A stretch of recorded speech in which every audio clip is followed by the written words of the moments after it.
June 13, kalinisan ang batayan. Kapag pinahiwalaing isang lalaki ang kanyang asawa nang hindi naman ito nangangalunya at ito'y nag-asawang muli, ang lalaking yo'y nagkasala, itinulak niya ang kanyang asawa sa pangangalunya. Ano nga ba ito ating pakinggan? Ang pahayag na ito ay naglalarawan ng isang sitwasyon na may kinalaman sa moralidad at pananampalataya sa konteksto ng kasal.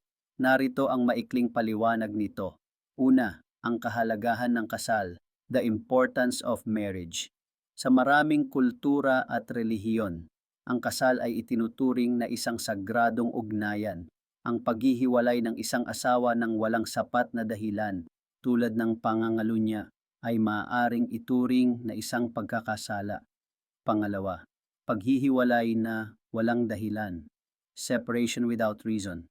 Sa pahayag, ang lalaki ay naghiwalay sa kanyang asawa nang hindi naman ito nagkasala. Ang ganitong aksyon ay maaaring magdulot ng emosyonal na pinsala sa asawa at maaaring ituring na hindi makatarungan. Pangatlo, pangalawang kasal, second marriage. Kung ang asawa ay nag-asawang muli, ito ay maaaring ituring na isang resulta ng pagkapinsala na dulot ng unang paghihiwalay.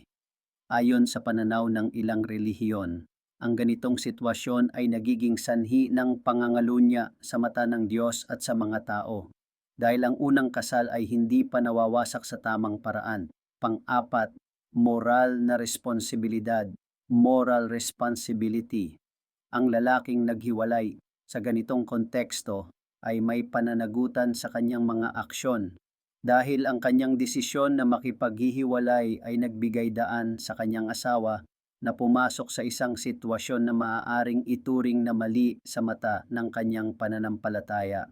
Ako po si Brother Chris sa kabuuan. Ang sa akin lang, ito ay naglalarawan ng komplikadong mga aspeto ng kasal, papaghihiwalay, at moral na pananaw na naguudyok sa mga tao na pag-isipan ang kanilang mga desisyon at ang mga epekto nito sa iba. Salamat sa Diyos, naway napagpala kayo. Purihin ang Diyos. So, glory to God. God bless you.